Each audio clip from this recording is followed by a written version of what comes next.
Hello everyone, very good afternoon to all of you. Shilpa, Vishal, Pradeep, Sonu, Vishakha, Hani, Mahima, very good afternoon. So, are you ready for today's class? Good afternoon, Shubham. शुरू करें. देखिए, कल के session के बाद मैं कल office से ही सेशन ले रहा था, लेकिन मैंने सेव कर लिया था कि आपको क्लास नोट देने में दिक्कत ना हो. तो ये हमारा लास्ट क्वेश्चन था, और अब यहां से हम एक नए क्वेश्चन टाइप की तरफ बढ़ रहे हैं जिसको कहा जाता है टीटा. ठीक है, टाइप इन द आंसर. तो इन तरह के क्वेश्चंस हैं यहाँ पे. अभी तक आप ऑप्शंस के साथ क्वेश्चन कर रहे थे, यहाँ पे ऑप्शंस नहीं दिए गए हैं. और अगर आप पुराने पेपर्स उठा के देखते हो बैंकिंग के, तो वहाँ पे आपको ये चीज़ नज़र आती है कि वहाँ पे जनरली ऑप्शंस नहीं होते थे. वो सीधा ये पूछते थे कि what is the third statement, what is the first statement, what is fifth statement. Means what, कि दिए गए सेंटेंसेस को पहले आपको ऑर्डर में डालना होगा, and then you will be in position to answer those questions कि कौन सा थर्ड है, कौन सा फिफ्थ है. तो आइए शुरू करते हैं. एक बार ओवरव्यू दे दूं मैं आपको इस शीट की भी. आप देखिए, शुरू में 4 स्टेटमेंट हैं, फिर उसके बाद थोड़े स्टेटमेंट्स बढ़ते हुए आपको नजर आएंगे. यहाँ से 5 हो गए हैं. ठीक है, फिर 6 स्टेटमेंट के भी क्वेश्चन आपको दिख रहे हैं. तो एक ग्रेडेड पैटर्न में मैंने क्वेश्चन सेट करने की कोशिश करी है यहाँ पे. ठीक है, देखिए EF G तक भी आया हुआ है, यानी 7 स्टेटमेंट का भी क्वेश्चन है. और ये आपका यहाँ पे भी 6 स्टेटमेंट का क्वेश्चन है. और इधर आप देखें तो अगेन आपके पास 7 स्टेटमेंट का क्वेश्चन है. तो 4 से लेकर के 7 स्टेटमेंट तक के क्वेश्चन मैंने दिए हुए हैं. शुरू करें विद योर परमिशन. सबसे पहले जरा ये क्वेश्चन करके बताओ, बहुत आसान है. आप मुझे करके बताओ जरा, क्या होगा ऑर्डर यहाँ पे. There are 6 statements. जो पढ़ा है आपने मैंडेटरी पेयर बनाने की समझ, उसका इस्तेमाल यहाँ पे करना है. क्या लग रहा है, क्या ऑर्डर होना चाहिए?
अजय, उनमें कुछ ऐसे भी टॉपिक्स हैं जिनका डिस्कशन अभी आगे होना है. उसकी टेंशन मत लो, क्योंकि बीच बीच में PDF रुक जाती है, इसलिए एक साथ स्टॉक में कर दी आपको. उसमें बहुत सारा रीडिंग मटेरियल है, बट ईडियम्स की एक शीट है जो हमें सॉल्व करनी है. Don't worry about that. Question को आंसर करें यहाँ पे.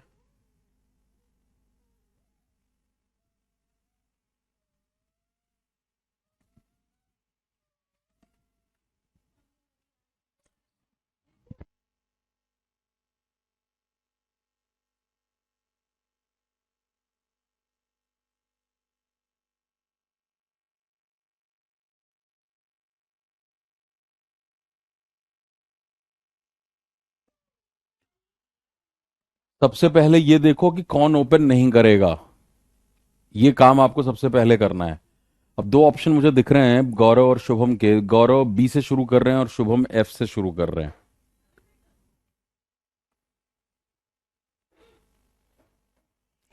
ओपनिंग स्टेटमेंट चूज करो सबसे पहले आप. और सोनू C से शुरू कर रहे हैं. तो देखो 3 ऑप्शन है, और तीनों लोग 3 अलग अलग लेटर से सेंटेंसेस को अरेंज करने की कोशिश कर रहे हैं. मैं थोड़ा टाइम और आपको देता हूं.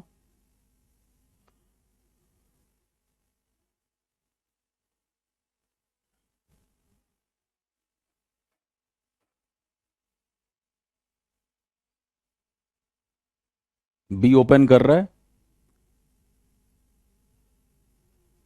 कौन ओपन नहीं कर रहा है पहले उसको एलिमिनेट कर दो। इट इज नैरो टूवर्ड्स, किसी के बारे में बात कर रहा है, ठीक है। द बिगर वन, बड़ा वाले का साइज बताया जा रहा है, ये स्पेसिफिक है, ये भी ओपन नहीं करेगा। दीज इंस्ट्रूमेंट्स प्लूरल, अगेन आपको यहां पे दिख रहा है ये डेमोन्स्ट्रेटिव एडजेक्टिव है, वही दिस दो, दिस दैट, दीज दो, सच वाले वर्ड्स ओपनिंग में नहीं आते। Both heads emanate different sounds, भैया किसके both heads different sound eminent करते हैं, किसका हेड है वो। अब बच्चे आपके पास बी और एफ। बी में क्या कहा जा रहा है, Tirvarur has a rich history for using rare musical instruments, and it was no wonder when we saw that rare Panchmukh Vadyam, Barinayanam and Kodu Koti there. यहाँ तीन इंस्ट्रूमेंट्स का इस्तेमाल हो रहा है। और एफ में कहा जा रहा है, according to professor P Samba Murthy, कीडी कट्टी और कोडू कोटी is an ancient instrument which looks like a flower part, is made out of the jackfruit wood. अब खुद ही आप यहाँ पे तुलना कर लो, आप बात किससे शुरू करोगे, ब्रॉडर से और फिर नैरो होगे। यहाँ तीन इंस्ट्रूमेंट की बात हो रही है और यहाँ एक इंस्ट्रूमेंट की बात हो रही है। तो अब क्या समझ में आया आपको कि बी जो है वो ओपनिंग स्टेटमेंट है। अब उसके बाद कौन सा स्टेटमेंट आना चाहिए, बताइए। Tirvarur has a rich history for using rare musical instruments. It was no wonder when we saw the rare Pachmukvadyam, Barinayanam and Kodu Koti there. These instruments come under the category of the Avanad Vadyaj. तो सीधे सीधे तौर पे दिख रहा है कि यार यहाँ पे अगर तीन की बात हो रही है तो तीन प्लूरल हो गया, इसका मतलब कि बी के बाद क्या आना चाहिए, बी के बाद आना चाहिए डी। उसके बाद क्या, अकॉर्डिंग टू प्रोफेसर पी, क्योंकि आपको ये तुरंत समझना है कि अगर दीज है और इट है, इसका मतलब चार लाइनों की तो जोड़ी वैसे ही बन गई छह में से, आपका काम ही खत्म है, आपका काम यहां पे खत्म हो गया, because you have pronounce adjectives. तो वो सीधे तौर पे बता रहे हैं कि इनकी जोड़ी एक लाइन के साथ बन रही है, चार लाइनों की आपस में जोड़ी बन चुकी है, सिर्फ दो को और अरेंज करना था। अकॉर्डिंग टू प्रोफेसर पी सांबामूर्ति, किडिकट्टी और कोडू Kotti is an ancient instrument. अब उन तीन में से इन दो को छोड़ करके अब पैराग्राफ नैरो हो गया, इसको पकड़ लिया। which looks like a flower part is made out of the jackfruit wood. It is narrow towards bottom. अब इसके बाद F आ गया और इट किसके लिए आ गया, यही कोडू कोट्टी, क्योंकि उसी का नाम किड्डी कट्टी है, दो अलग अलग तो है नहीं, एक ही है। तो अब इसके बारे में और जानकारी दी जा रही है, यहां पे बस इतना लिखा है कि फ्लावर पार्ट की तरह होता है और जैकफ्रूट वुड से बनाते हैं। It is narrow towards the bottom and both the faces are joined in the middle, right. तो ए आ गया। और उसके बाद द बिगर वन, क्योंकि यहां पे अब बोथ द फेसेस की बात हो चुकी है। It is narrow towards the bottom, नीचे की तरफ नैरो होता है और दोनों फेसेस बीच में मिलते हैं। जो बड़ा वाला है the bigger face one comes with dimension दे दिया उसका, in length and this in diameter which is covered with the cow's skin. It is about 8 to 10 inches in length and 6 in diameter for the smaller one, which is covered with the either the cow's skin or that of a goat. Right, तो सीधा सीधा दोनों faces के dimension के बारे में बता रहा है। इधर सी हो गया, और क्योंकि अलग अलग डायमेंशन है और अलग अलग स्किन यूज होती हैं उनको कवर करने के लिए, इसलिए both heads emanate different different sounds. So BDFACE। बात समझ में आई, लॉजिक समझ में आया।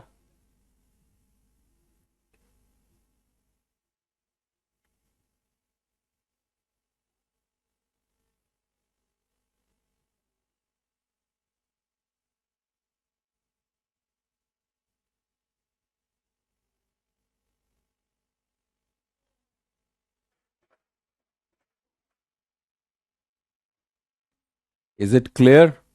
डेफिनेटली इसका डिफिकल्टी लेवल पीछे से थोड़ा हाई हो गया, बिकॉज यहाँ पे, वहां तो हमारे पास सहूलियत थी कि अच्छा ये नहीं होगा, दो ऑप्शन उड़ा दिए, दो बच्चे थे। कई बार आपके थाली में परोस के क्वेश्चन मिल गया, 5 सेकंड में उड़ा करके आपने कर दिया, मैंडेटरी पेयर कर दिया।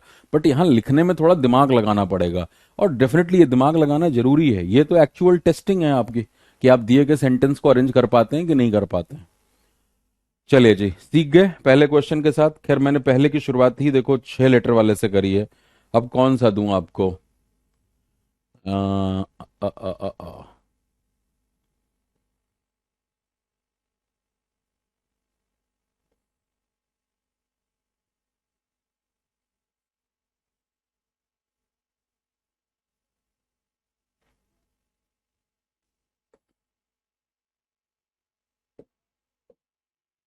चलो 6 स्टेटमेंट है, बट आसान क्वेश्चन है ये।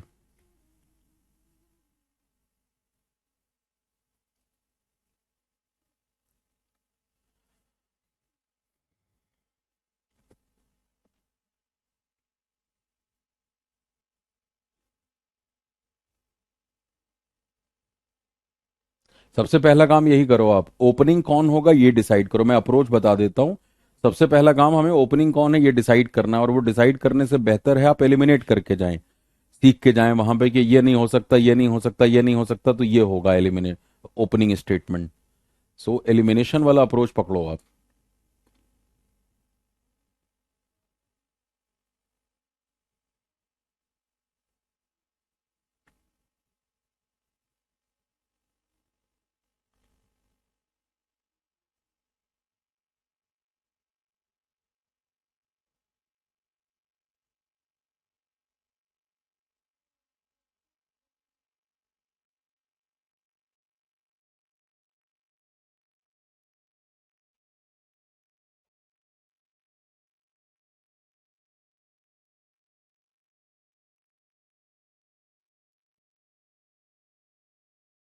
किससे शुरू कर रहे हो?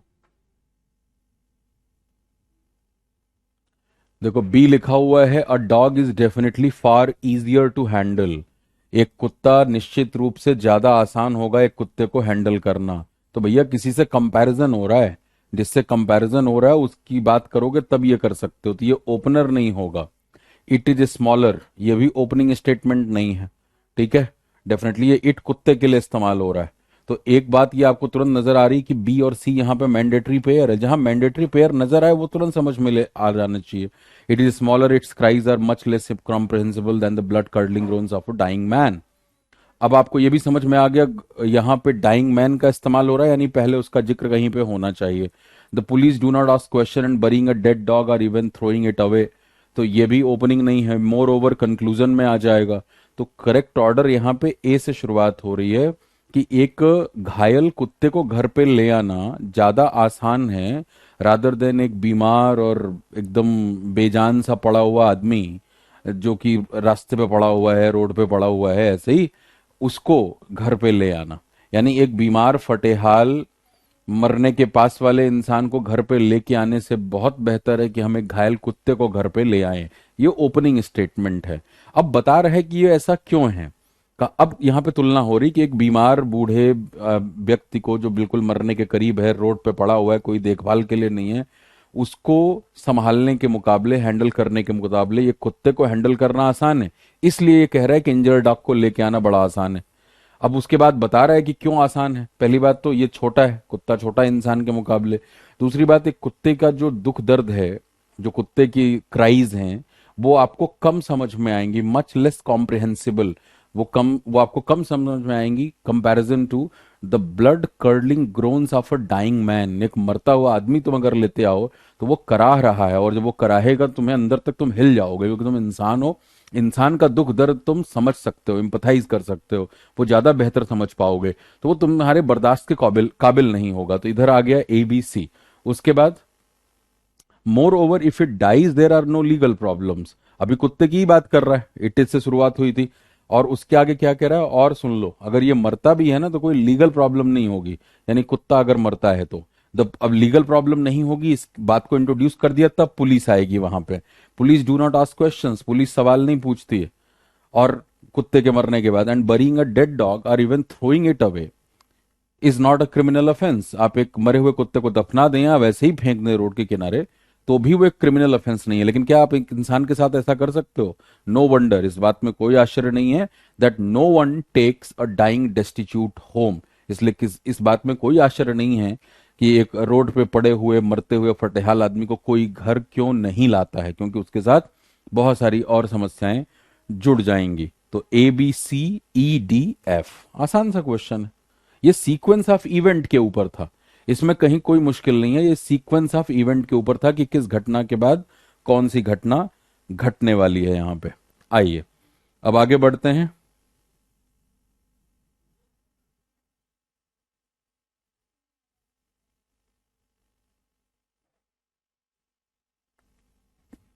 Any doubt? तब भी तो नहीं कर पाए। हो सकता है एक दो क्वेश्चन आपको मिल जाए जो आपने शायद पहले किया हुआ है। कोशिश करिए कि आप करंट उसको जोड़ पाए।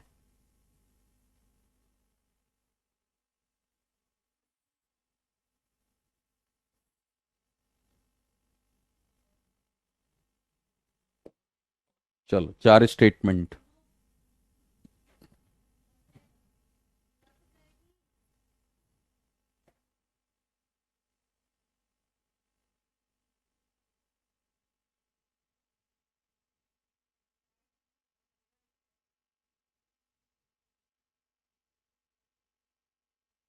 डेस्टिट्यूट मीन्स, गौरव पूछ रहा है डेस्टिट्यूट का मतलब जो बिल्कुल बुरे हाल में है, जो बहुत ज्यादा गरीब है, जो एब्जेक्ट पॉवर्टी का शिकार है।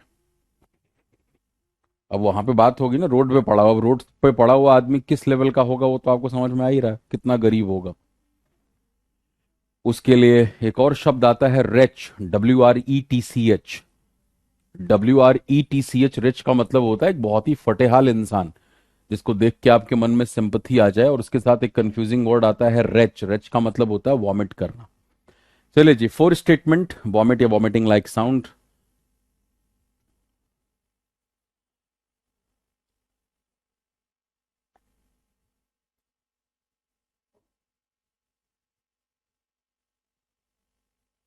करेक्ट ऑर्डर बता दो। पहले ये तय कर लो कौन ओपन नहीं करेगा।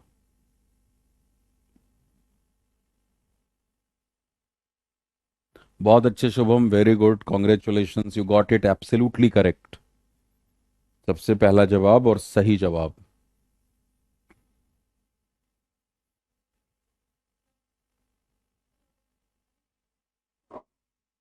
बहुत अच्छी बात विशाखा, ओपनिंग स्टेटमेंट सही चूज किया है आपने, आगे बढ़िए।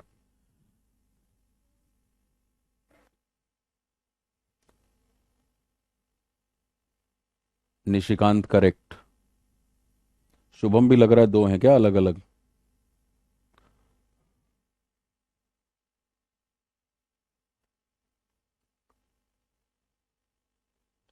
भाई कौन सा साइन पोस्ट, कौन सा रोड मैप, तो बी स्टार्ट नहीं करेगा। और if we do not have that leadership, यानी किसी खास लीडरशिप की तरफ इशारा कर रहा है, अगर वो उसकी मेंशन के बाद ही कर सकते हो, तो बी और सी तो हुआ ही नहीं। और दैट लीडरशिप, वहां पे बात किसकी हो रही है, लीडरशिप का जिक्र कहाँ पे हो रहा है, डी में हो रहा है। तो एक तरीके से डी और सी मैंडेटरी पेयर है। ए यहाँ पे स्टार्ट कर रहा है, बी वैसे भी नहीं करता, तो करेक्ट ऑप्शन आपका ABDC है। ABDC है, तीन शुभम है इस बैच में। ओके, देख लो। And the Indian economy faces a choice between a path leading to progress and prosperity and another leading to crisis and disaster. तो ओपनिंग स्टेटमेंट होने में यहाँ पे कोई दिक्कत नहीं है। अब आप ये तो नहीं कहोगे नहीं सर यहाँ ओपनिंग में देखो द लग गया, मैंने आपको उसी समय हिदायत दी थी कि इस बात का जरूर ध्यान रखेंगे कि हमारे पास बहुत सारे ऐसे वर्ड, एक्सप्रेशंस, फ्रेजेस होते हैं जिनके साथ हम द लगाते हैं। तो और अगर उन तरह के फ्रेजेस, वर्ड से शुरुआत हो रही है उस तरह के सेंटेंस में, वहां द लगाने में कोई बुराई नहीं। तो यहाँ इंडियन इकोनॉमी से पहले क्योंकि स्पेसिफाई करा जा रहा है तो वहां कोई दिक्कत नहीं है। द इंडियन इकोनॉमी फेसेस, दो तरह की चॉइस के बीच है, एक ऐसा पाथ जो कि प्रोग्रेस और प्रॉस्पेरिटी की तरफ ले जाए और दूसरा क्राइसिस और डिजास्टर की तरफ लेके जा रहा है। The sign post are unmistakable and the road maps are also clear. अब उसके बारे में बात हो रही है कि sign post are unmistakable. Sign post clear है कि भाई दो अलग अलग रास्ते की बात हो रही है, जब वहां पे तब साइन पोस्ट की बात आ जाएगी और रोड मैप की बात आ जाएगी। वेन वेयर वी गो, हम कहाँ जाते हैं वो किस पे डिपेंड करेगा। अच्छा, मैं एक सवाल आपसे पूछता हूं यहाँ पे, अगर मैं आपसे पूछूं ये वेयर वी गो जो लिखा हुआ है ये किस तरह का क्लॉज है, तो क्या बताओगे।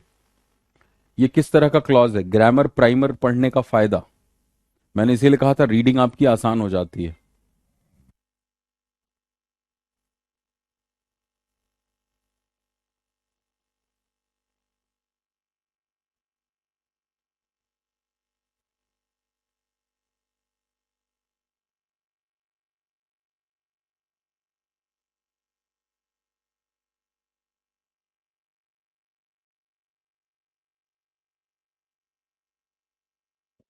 सही जवाब की उम्मीद है।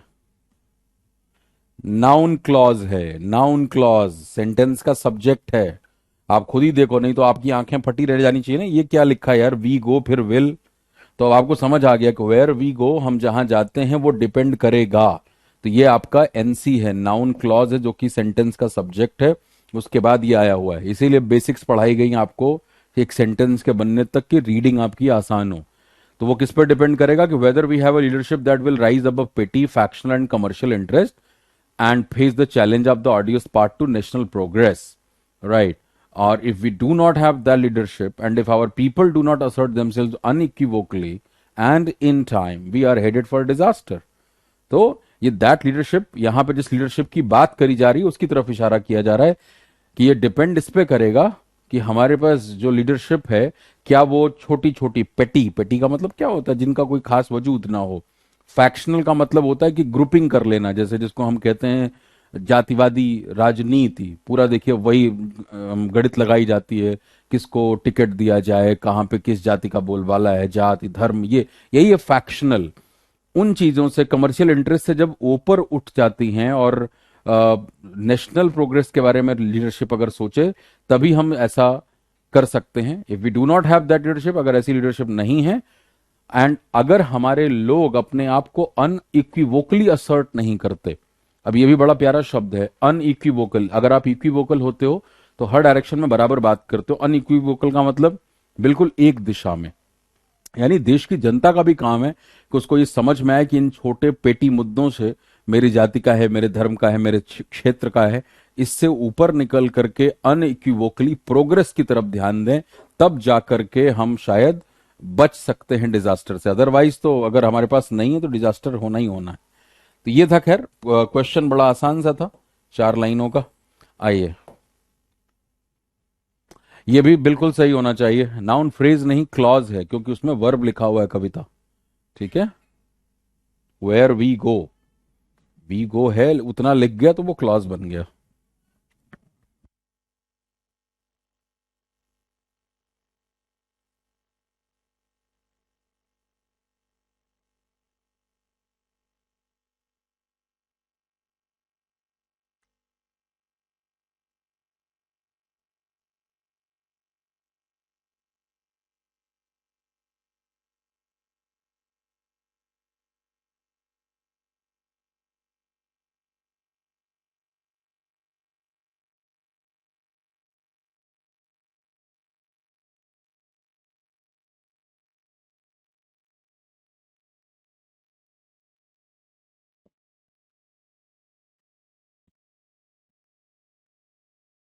बताइए भाई, आसान सा क्वेश्चन है, सही करना सभी।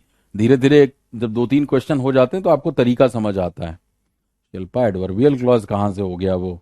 इतने क्वेश्चन कराए सारे झटके वाले भी कि वेन से देखा आपने, वेन से नाउन भी था, एडजेक्टिव था, एडवर्ब भी था, वो इसीलिए कराया कि ये सब रटो मत आप। अगेन एक शुभम का जवाब आ चुका है।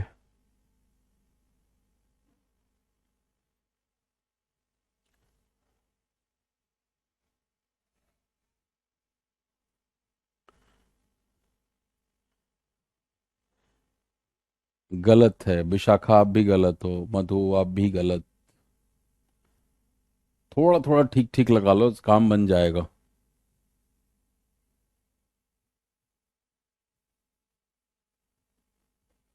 ये डी के बाद बी पे कैसे पहुंच रहे हो? मतलब ये वैभव, विशाखा, शुभम, ये डी के बाद बी पे कैसे पहुंच रहे हो? मतलब ये चमत्कारिक बात है। गौरव, तुम डी सी तो तुमने सही बनाया, ऊपर भाई देखो फिर गड़बड़ कर दिया। गोविंद आपने तो भाई बिल्कुल ही हिला दिया है। ए से कैसे शुरुआत हो जाएगी बताओ मुझे? By a curious the gene one that is sculpted.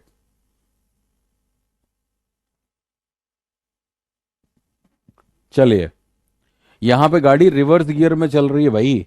How do mother mice know how to look after their babies when there is no one to tell them what to do? ये सवाल से शुरुआत हो रही है।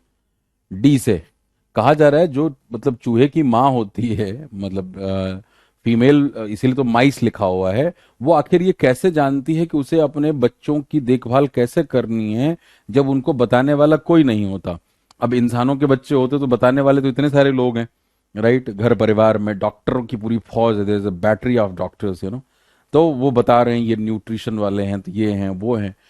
तो इंसानों के लिए तो हैं कि भाई बच्चे का देखभाल कैसे करो तुम, बट चूहों को कैसे पता लगता है, एक मदर को कैसे पता लगता है जो चूहों की माँ है कि भाई मुझे अपने बच्चों का?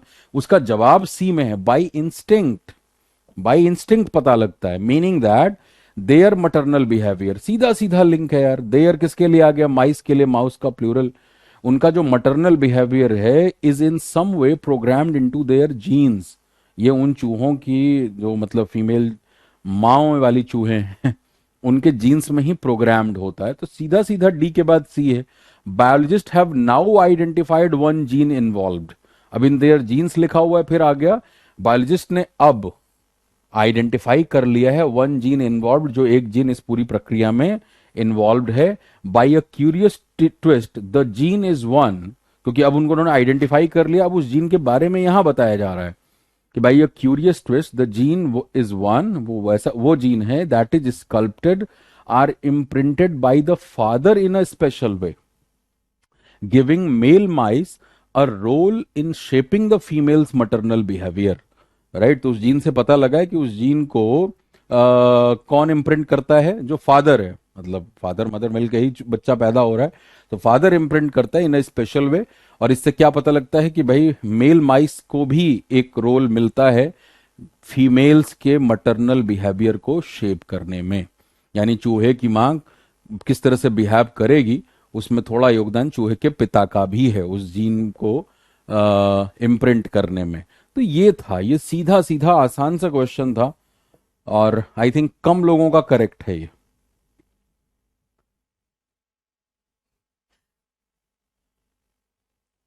क्लियर हो गई बात सबको?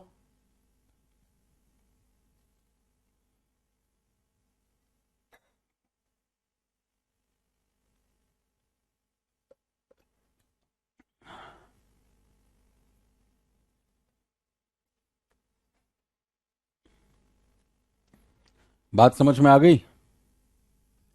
तो इसमें पूरा का पूरा मैंडेटरी पेयर था, एक सीक्वेंस ऑफ इवेंट था। यहां सवाल पूछा जा रहा है कि भाई चूहे की मां कैसे देखभाल करती है, तो आंसर आ गया बाय इंस्टिंक्ट। आखिर इंसानों में भी बहुत सारे लोग, जरूरी है क्या इंसान जब शुरू हुआ होगा पैदा करना प्रोक्रिएशन, तो क्या उसको बायोलॉजी पढ़ाई गई थी क्या पहले? सब इंस्टिंक्ट का है, मेल है फीमेल है, एक दूसरे के प्रति आकर्षण होगा, उनको बताया जा रहा है पूरी बायोलॉजी की प्रक्रिया नहीं। तो जैसे इंसानी जमात में इंस्टिंक्ट है वैसे उनके यहाँ भी इंस्टिंक्ट है, सीधा आंसर है। और उसके बाद maternal behaviour somewhere programmed into their genes. अब जीन का स्कल्प्टेड पूछ रहे हैं अब हमारे एक भाई, स्कल्प्टेड का स्कल्पचर क्या होता है गौरव?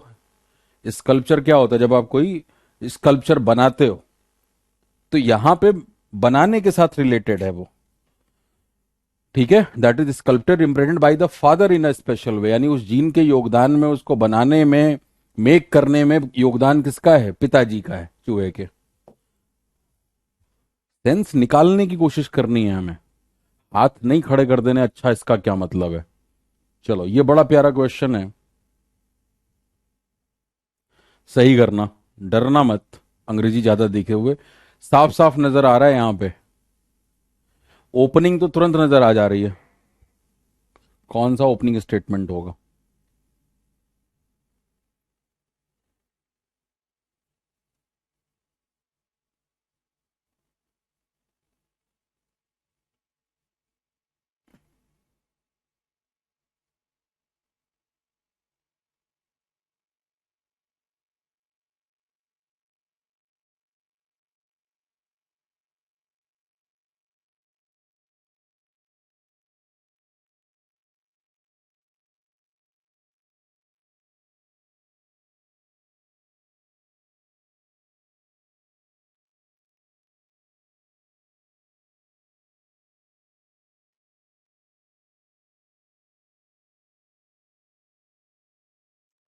चलिए, बहुत बहुत बधाई मधु, कविता, प्रियंका, प्रदीप,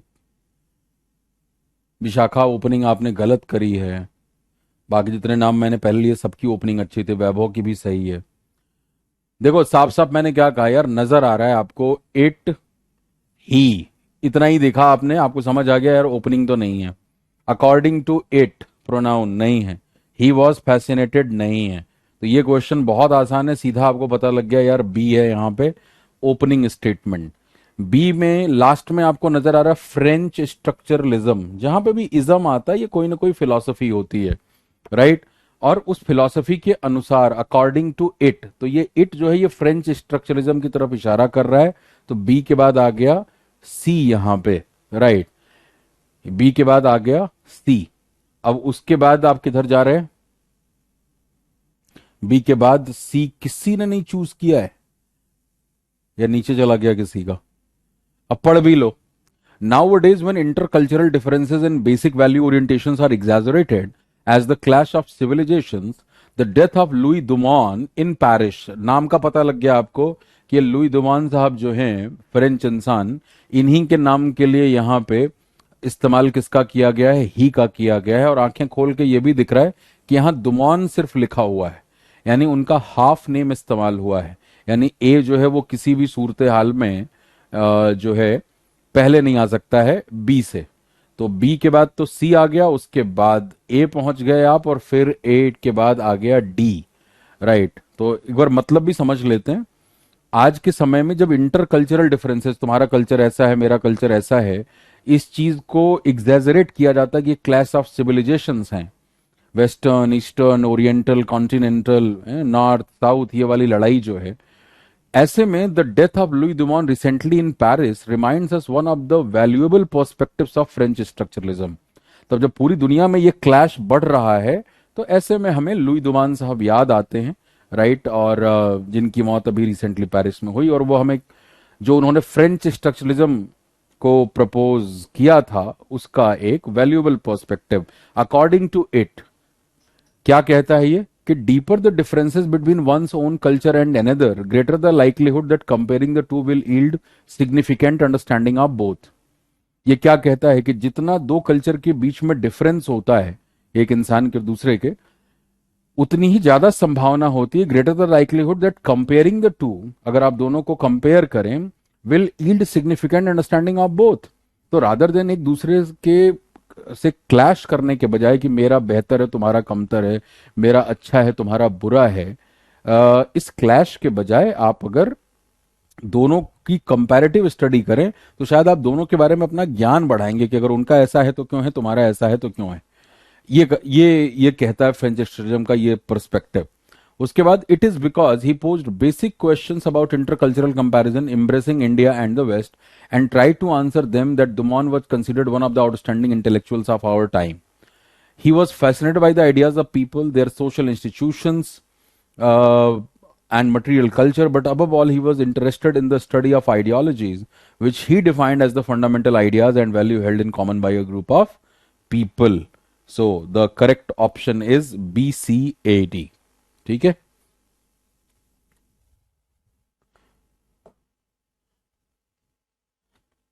बताओ, थोड़ा सा फिलॉसफी आ गया यहां पे।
नहीं हनी,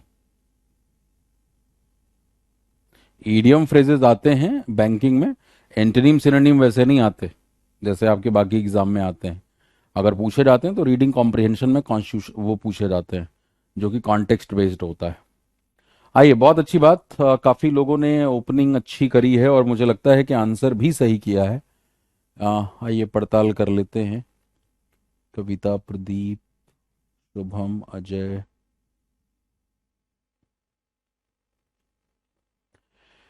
भक्ति को डिफाइन किया जा रहा है, सी ओपनिंग स्टेटमेंट है, साफ साफ नजर आ गया।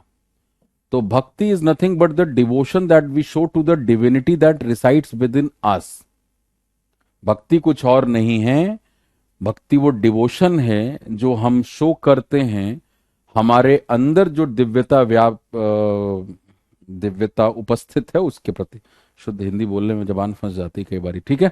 सो जो डिविनिटी है हमारे अंदर, दिव्यता या दैवीयता जिसे आप कह सकते हो, यानी वो जो कहते हैं हम आत्मा परमात्मा का अंश है, तो उस परमात्मा का अंश हमारे अंदर भी है, तभी हम ऑपरेशनल हैं, तभी हम जिंदा हैं।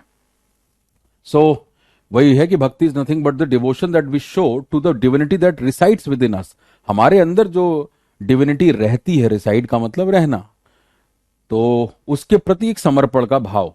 Once we regard the divinity within us, अब सीधा सीधा दिख रहा है कि सी के बाद है, एक बार जब हम अपने अंदर की डिविनिटी को रिगार्ड करना शुरू कर देते हैं, इज्जत देना शुरू कर देते हैं विद डिवोशनल फर्बर, एक भक्ति के भाव के साथ, then we are bound to develop the same affection towards everything outside. जब हम, मतलब we are bound to develop, कहने का मतलब क्या है कि अब सेम अफेक्शन आप सबकी तरफ डेवलप कर लेते हैं। ऐसा क्यों? अब आपको समझ में आ जाता है कि यार जो मेरे अंदर विद्यमान है वही तो उसके अंदर विद्यमान है, तो मैं कैसे उससे नाराज हो जाऊं या उसके प्रति हिंसा करूं। अब आपको मोरालिटी सिखाने की किसी को जरूरत नहीं है, अब आप सभी के अंदर उसी एक को देखना शुरू कर देते हैं, हर जीव में, हर प्राणी के अंदर।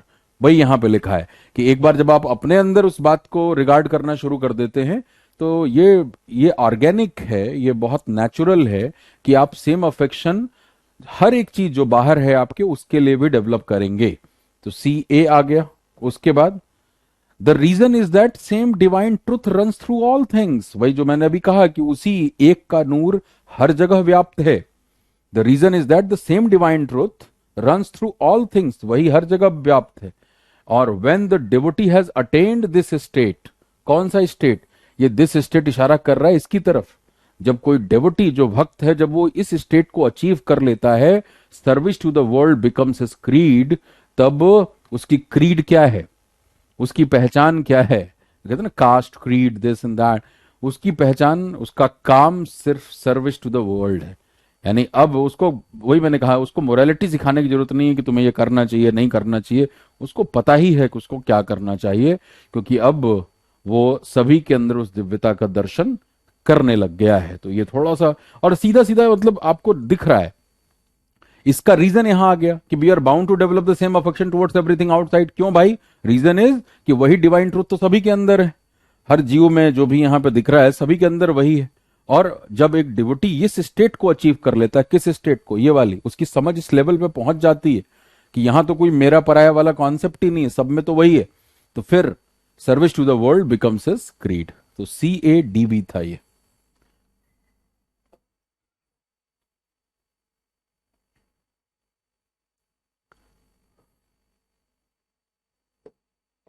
बड़ा प्यारा क्वेश्चन ये भी, एक 4 स्टेटमेंट का निपटाओ आप। जल्दबाजी नहीं करनी है, जल्दबाजी में मधुकरी गलत हो जाता है। क्यों करनी जल्दबाजी?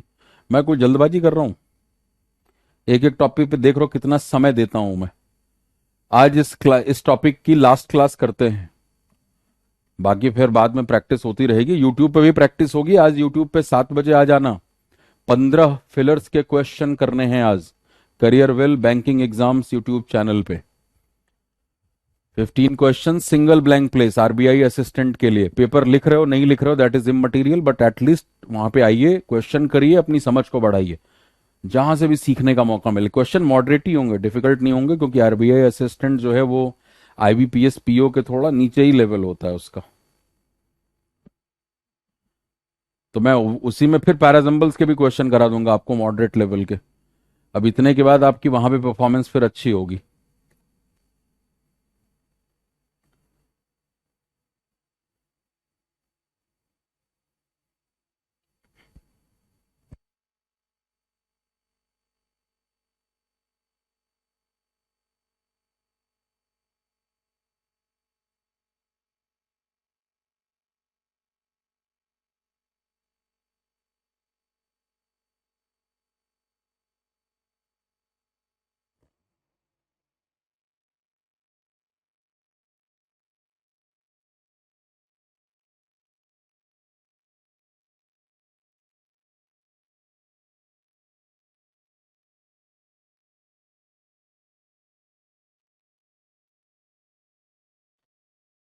यार ये तो बहुत आसान है, मतलब मुझे देख के खुशी हो रही है। किसके बाद क्या आएगा? दो मैंडेटरी वेयर कौन से नजर आ रहे हैं आपको? चार ही तो सेंटेंस है ले दे के।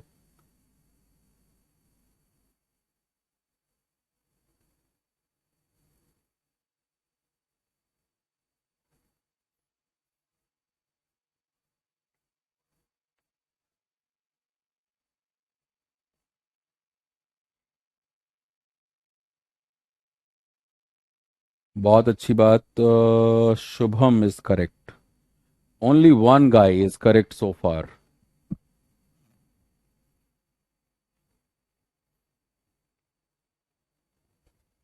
मैंडेटरी पेयर नजर आ रहा है आपको? सी और बी है भाई। कहीं नहीं जाना इधर उधर, कहाँ घूम फिर रहे हो? ए सी बी डी है clearly. Historically recession is the midwife of protectionism. कहा जाता है हिस्टोरिकली अगर हम देखें तो रिसेशन जो है वो मिडवाइफ है प्रोटेक्शनिज्म की। अब देखिए, इसीलिए कहा जाता है जब हम कॉम्प्रहेंशन की बात करते हैं, अंडरस्टैंडिंग की बात करते हैं, it's not about length. If you are not able to understand what this opening line is trying to say, you will not be in the position to put these four sentences even in order. So if I ask you that what do you understand by this sentence, क्या समझ में आ रहा है? अगर आपको पूछ लिया जाए ये, कई बार मान लो इसी टॉपिक में मैं कहूं कि 500 वर्ड का एक एस्से लिखो, तो क्या लिखोगे आप? क्या समझ में आ रहा है? मिडवाइफ सुना होगा ना आपने?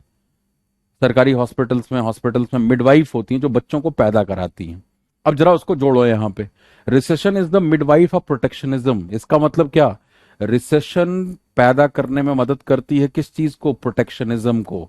तो यानी अगर कहीं रिसेशन होगी, इकोनॉमी के हालात खराब हैं, तो वो किस चीज को बढ़ावा देगी, किस चीज को पैदा करेगी? प्रोटेक्शनिज्म को।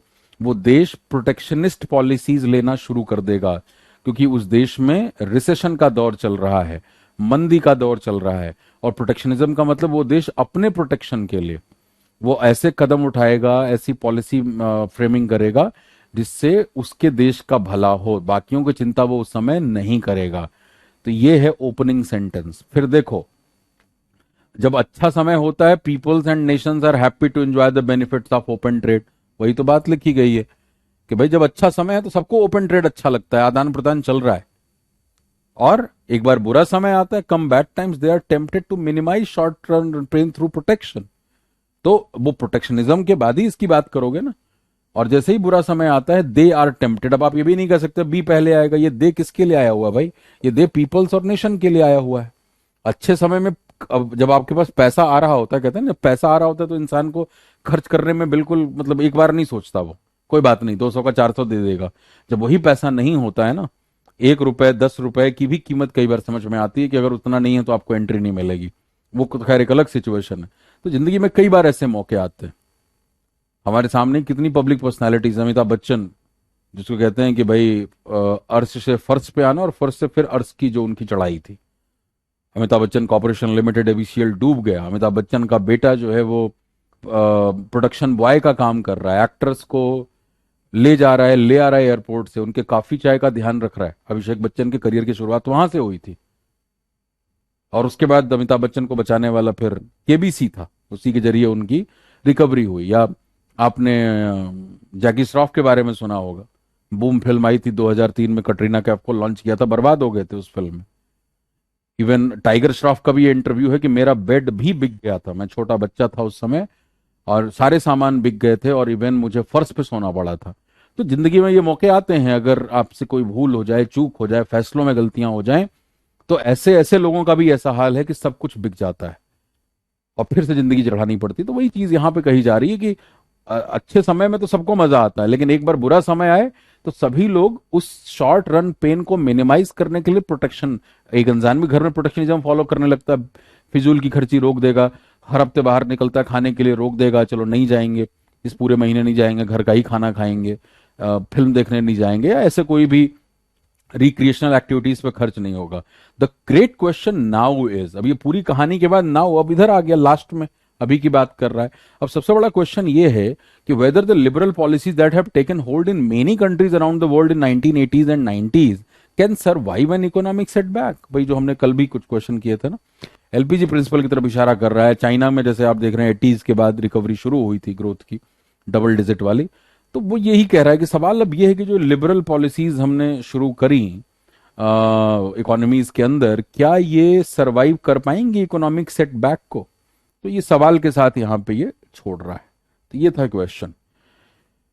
हाँ, सेटबैक फिर लगना इकोनॉमी को लगेगा ही, कोरोना ने वैसे ही तबाह किया था। चले जी, फोर स्टेटमेंट का एक और क्वेश्चन है आपके पास।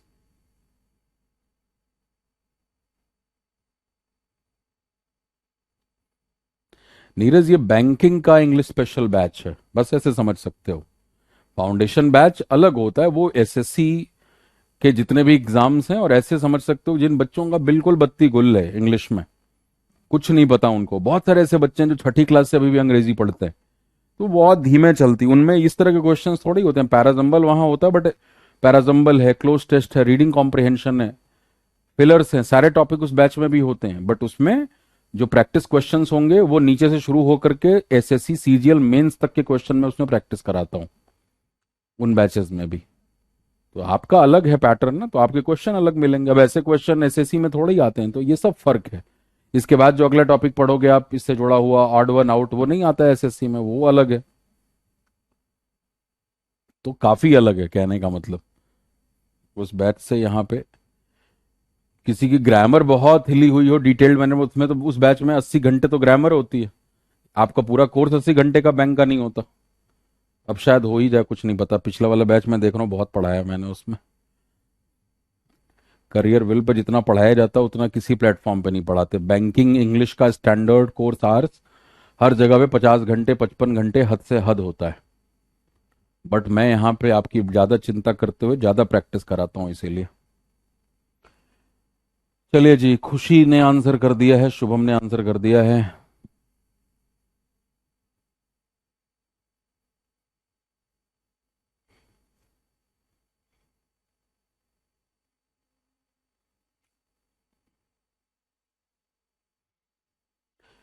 देख रहे हो आप, इतना आसान है। कौन कौन ओपनर नहीं होगा? Agreed with her, she may have promoted, for them. तो साफ साफ नजर आ रहा है कि बी सी डी में से कोई ओपनर नहीं होगा। ठीक है, अब इतने से क्वेश्चन हो जाएगा कि और बात करनी पड़ेगी? अभी भी सही जवाब शुभम का है, पता नहीं कौन से शुभम है ये। बाकी सब इधर उधर घूम फिर रहे हैं। तो ओपनिंग तो आपने तय कर लिया कि I don't consider myself a philosopher, Simone de Beauvoir wrote in the second volume of her autobiography. ठीक है, नाम है, पता लग गया, और एक लेडी का नाम है जिन्होंने अपनी बायोग्राफी में, ऑटोबायोग्राफी में ये लिखा है कि मैं अपने आप को फिलोसोफर नहीं मानती। राइट, तो ये जो है, ए जो है, ये आपका ओपनिंग स्टेटमेंट है। अब उसके बाद किसके पास जा रहे हो? For decades most philosophers have agreed with हर।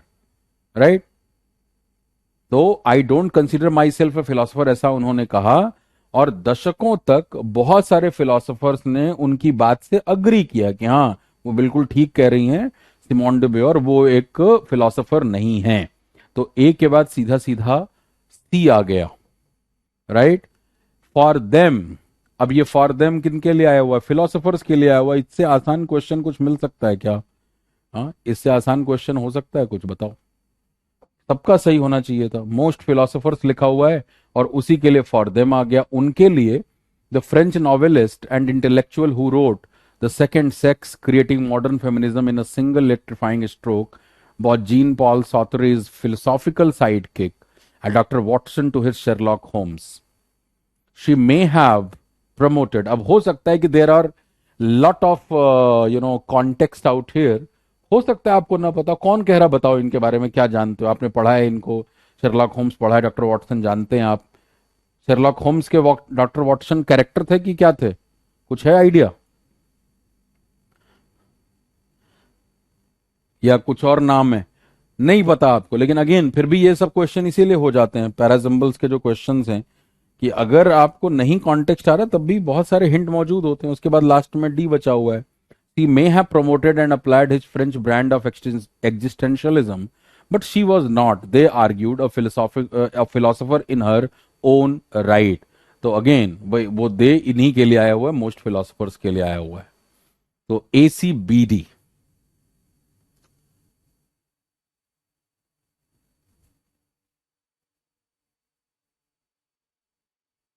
कुछ और क्वेश्चंस थोड़े से बड़े वाले देखता हूं मैं। हम्म।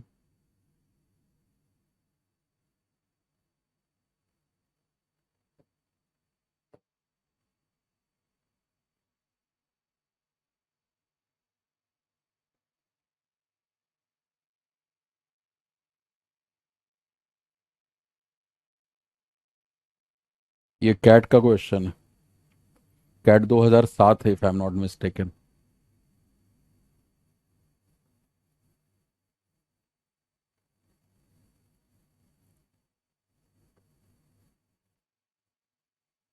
जरा ये क्वेश्चन करना तो। 5 स्टेटमेंट। शेरलॉक का फ्रेंड है।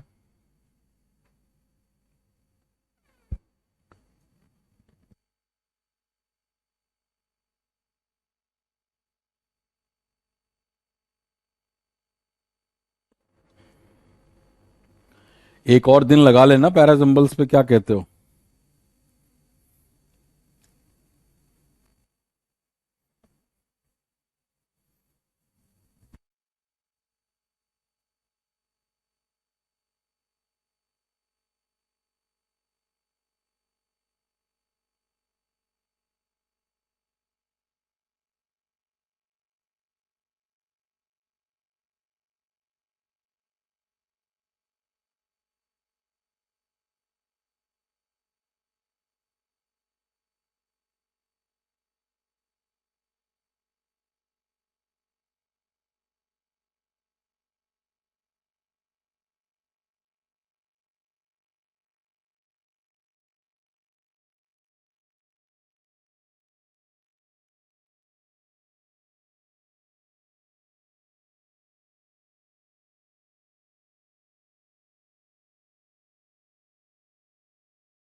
India will enter the next millennium.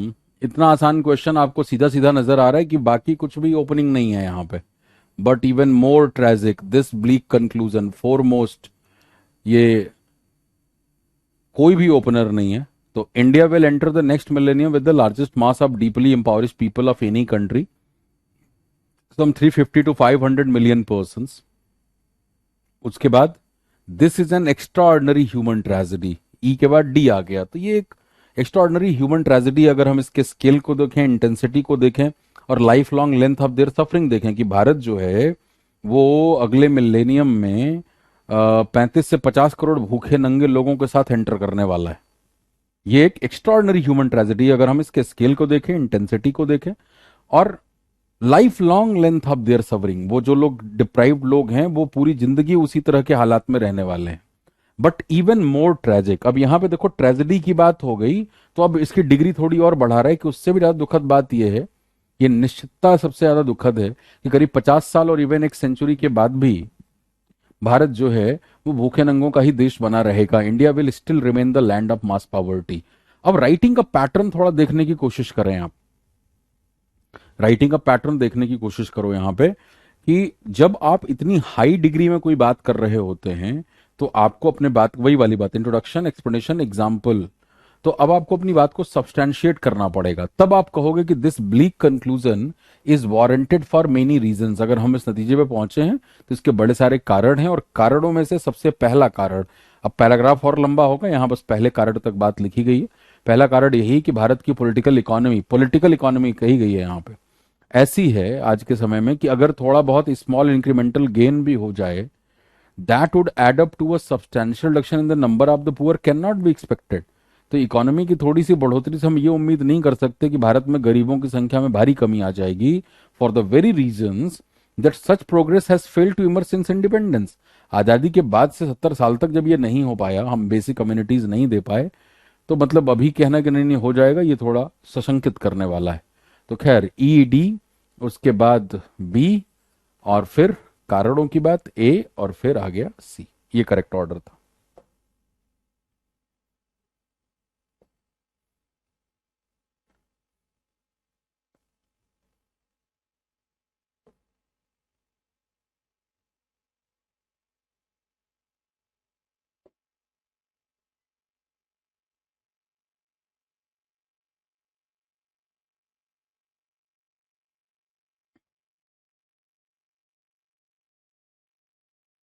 बताइए। 5 स्टेटमेंट नहीं, 7 स्टेटमेंट्स हैं।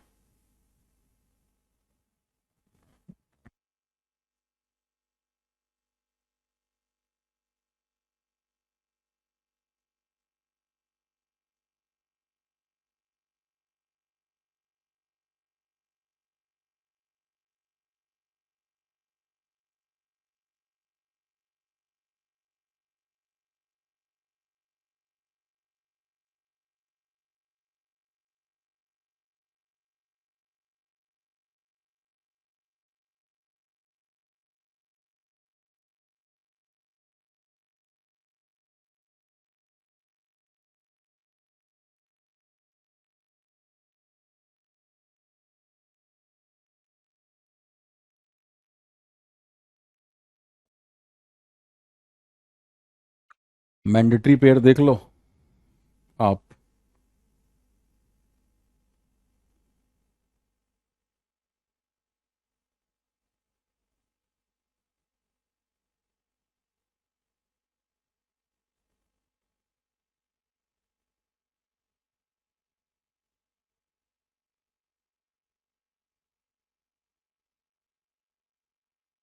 पहली 3 लाइनें भी सही बता दोगे मैं बड़ा खुश हो जाऊंगा। पहली 3 लाइनें सब ये कोशिश करो कि सर कुछ तो कह रहे हैं जानबूझ करके ऐसा। 3 लाइनें तो एकदम साफ दिख रही हैं कि लल्लू से लल्लू लाल टाइप का स्टूडेंट भी हो तो वो तुरंत पकड़ लेगा।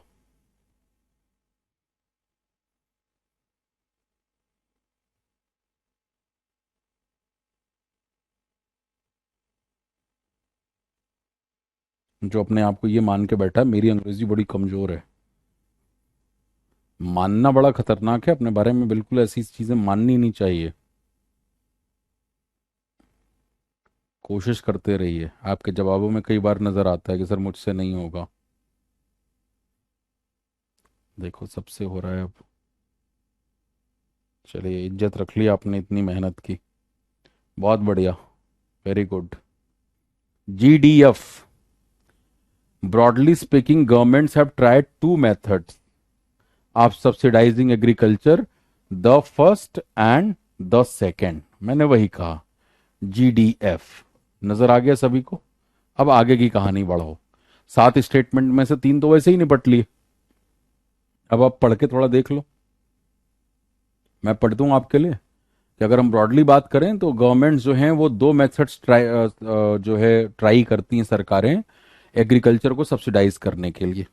पहला क्या है, used in US during 1930s and in the UK before it join the European Union, is to top up farmers income. जैसे आप अपने मोबाइल को टॉप अप करते हो वैसे किसानों की इनकम को टॉप अप किया जाए if they fall below a level deemed acceptable.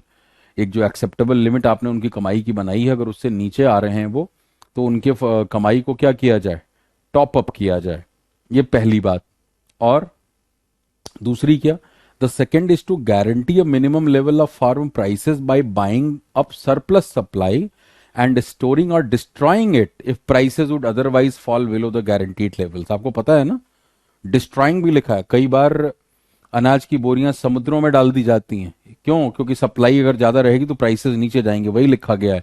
एक मिनिमम प्राइस को गारंटी करना, जहां पे अगर सरप्लस सप्लाई है तो उसको सरकार खरीद लेगी, उसको स्टोर भी करेगी, और अगर स्टोर से भी ज्यादा हो गया तो डिस्ट्रॉय कर देगी, उसको नष्ट कर देगी। नहीं तो फिर भाई प्राइसेस मिलेंगे नहीं। सप्लाई ज्यादा है तो डेफिनेटली प्राइसेस नीचे जाती हैं। If it prices would otherwise fall below the guaranteed levels. तो ये काम वो करते हैं। इंसान देखिए कितना खतरनाक है। कहीं देश, दुनिया के इतने सारे देशों में अभी भी 2 अरब लोगों के पास खाने को नहीं है, बट अमीर देशों में ये होता है। तो GDF। उसके बाद किधर जाओगे, ई पे। Recent American farm support policy has combined income top ups and some guaranteed prices. इसका मतलब दोनों मेथड्स की जो अलग अलग बात की गई उन दोनों को यहां जोड़ने की बात हुई है। तो उसके बाद एक लॉजिकल कॉन्टिन्यूएशन ई हो गया कि जो recent American farm support policy उन्होंने इन दोनों को यानी इनकम टॉपअप और एक बेसिक गारंटी देना मिनिमम लेवल की, वो दोनों को उन्होंने कंबाइन कर दिया है। अब ई के बाद किधर आप जा रहे हो, सी पे। Farmers may be required to set aside some of their land in return for this support. तो आप देखो एक तरीके से ये दिस सपोर्ट बता दिया जिस सपोर्ट की चर्चा हो रही है यहां पे, फार्म सपोर्ट की, रिसेंट अमेरिकन। तो ई के बाद डायरेक्टली आप सी के पास जा रहे हैं। और उसके बाद क्या बचा है? दो आपके पास और बचे हुए हैं, और वो दोनों ए और बी हैं। तो पहले कौन आएगा? ए ही आएगा। This was the approach adopted by the EU when it is set up it's common agricultural policy. तो यही अप्रोच जो है अपनाई गई थी यूरोपियन यूनियन के द्वारा भी।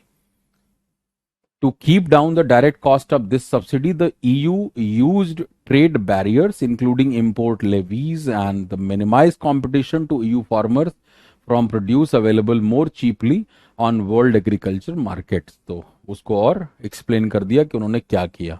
तो GDFECAB ये इसका करेक्ट ऑर्डर है। ठीक है।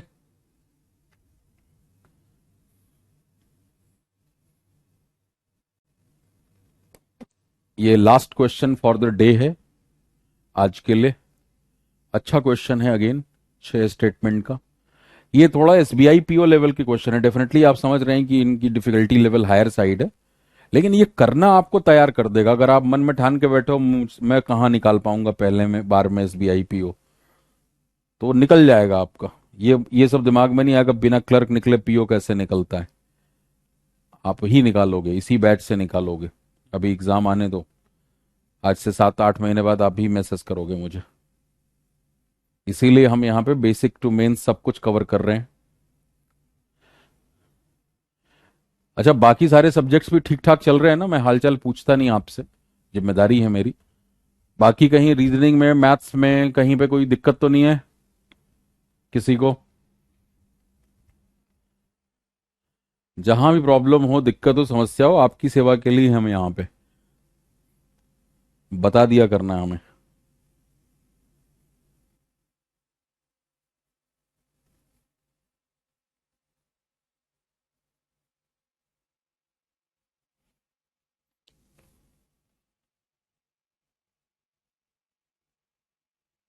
सब ठीक है, चलो अच्छी बात।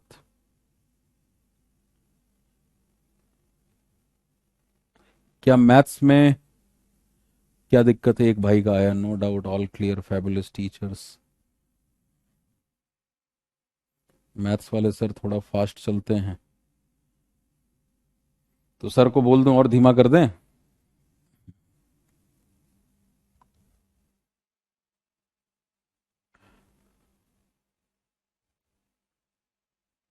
बैंकिंग एग्जाम में जीके नहीं आती? जीके नहीं आती तो हनी पढ़ नहीं रहे हो इस बैच में। राशि सर की भी तो क्लास है, लेकिन मेंस में आती है, प्री में नहीं आती। प्री के एग्जाम के अंदर सिर्फ यही 3 एरियाज पूछे जाते हैं, मेंस में पहुंचती हैं जब आप, तब वहां बात बढ़ती है आगे।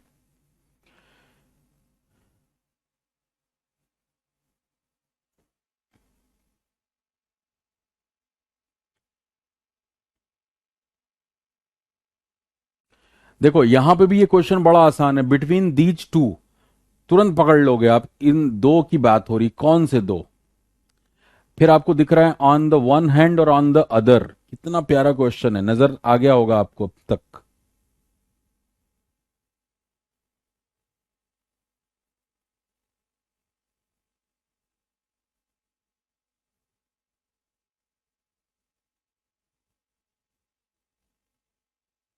अजय वो तो खैर देखो, 2 क्लासेस तो करानी मजबूरी है। मैं खुद ही आपकी कराने की सोच रहा था। सिलेबस इतना ज्यादा होता है ना, सिलेबस इतना ज्यादा होता है। अगर डिटेल में पढ़ाओगे, देखो हमें अगर जैसे बहुत सारी जगहों पे बच्चों की खुद ही शिकायत है कि सर कोर्स पूरा नहीं होता, या शॉर्ट में पढ़ा के जल्दी से खत्म कर देते हैं। तो हम जब इतने डिटेलिंग में जा रहे हैं, तो कोर्स भी खत्म करने के लिए 2 क्लास अगर मतलब लग रही है कहीं पे, तो ले लो उसको, कोई दिक्कत नहीं है उसमें। नहीं लाइव देख पाओ कोई बात नहीं, बाद में देख लो। वीकेंड किस लिए आता है, सैटरडे संडे? लेकिन आप इस बात को एक मिशन के तौर पे लें, हमें भी मेहनत करनी पड़ती है, इतनी क्लासेस होती हैं। अब मैं खुद ही सोच रहा था आप लोगों की मॉर्निंग में कर लेता मैं, लेकिन बस वो जो, अच्छा कंप्यूटर वाली क्लास खत्म हो गई कि नहीं हो गई अभी? सर तो अच्छा पढ़ाते हैं, उसमें कहीं कोई डाउट नहीं। करियर विल पे ये शक तो हो ही नहीं सकता। बट देखो, क्योंकि हर बैकग्राउंड के स्टूडेंट होते हैं ना, सबको खुश कर पाना भी बड़ा मुश्किल है। तो इसलिए जो हम वैसे भी बहुत मिनिमम लेवल रखते हैं। अभी एक बैच लेके आ रहे हैं हम, इंग्लिश मीडियम का बैच बैंकिंग के लिए। हम ही तीनों सर रहेंगे वहां पे। आप देखना वहां पे स्पीड, फ्री क्लासेस तो खैर आपको मिलेंगी, 2-3 दिखाई देगा। वहां पे स्पीड थोड़ी सी अलग होगी। तो क्योंकि वो इंग्लिश मीडियम बैच है तो डेफिनेटली स्टूडेंट की अंडरस्टैंडिंग अच्छी है, जैसे सदर्न पार्ट के हैं, नॉर्थ ईस्ट के हैं, बट एग्जाम में क्वेश्चन कैसे अप्रोच करना है वो उनको नहीं आता। तो यहाँ पे तो मैं भी बहुत स्लो होता हूँ, और स्लो होने की वजह से ही टाइम बढ़ता है, तो इसलिए थोड़ी सी हमें मेहनत उस हिसाब से करनी पड़ सकती है।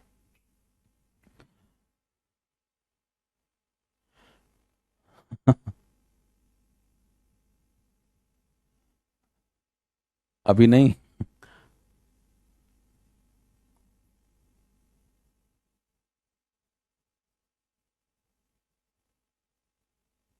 बिल्कुल जय, बिल्कुल सुन रहा हूँ। आंसर कर दिया ये क्वेश्चन लास्ट?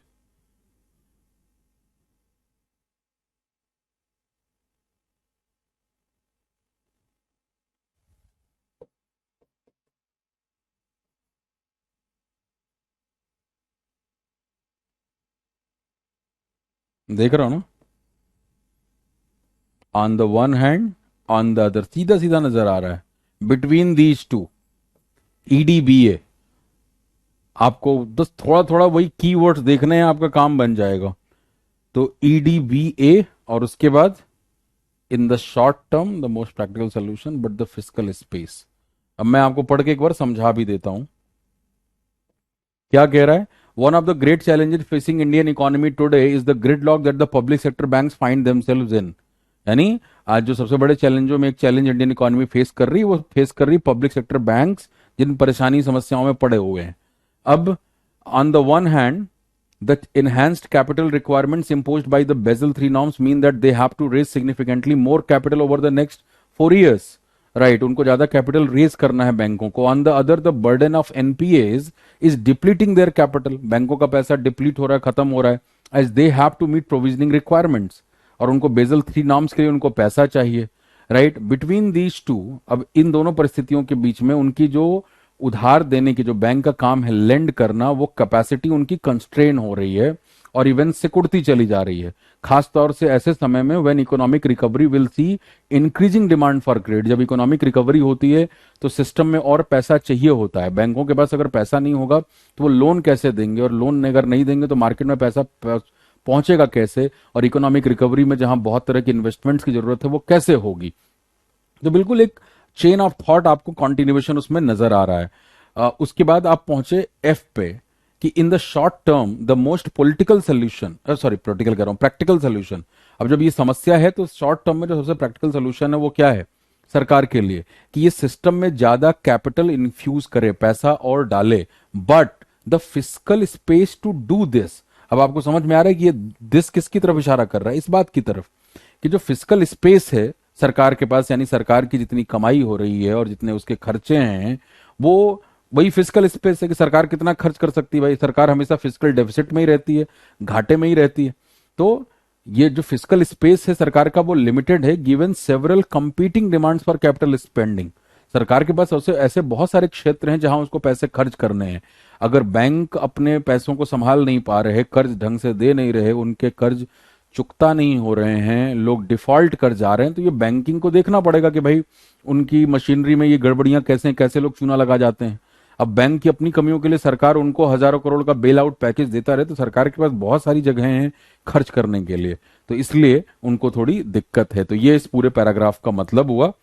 ठीक है, we will do one more class on parasymbols right on Monday, और जो इसके बचे हुए क्वेश्चंस हैं वो, और फिर कुछ आपको रिडीम करने के लिए कि मंडे को जो क्लास हो उसमें जो मैं क्वेश्चंस दूं वो सब आप पढ़ा दो फटाफट। तो एक शीट मैं और आपको दूंगा, क्योंकि इतने डिस्कशन के बाद अब आप आसानी से कर लेंगे, और उसमें मैं कोशिश करूंगा वो वाले जो जो हल्के पैटर्न के प्री में आने वाले क्वेश्चंस हैं, एक बड़े सेंटेंस के जम्बल्ड फ्रेजेस वाले, वो भी क्वेश्चंस मैं आपको उसमें करा दूंगा उस शीट में मंडे को। ठीक है, चलिए, थैंक यू एवरीवन।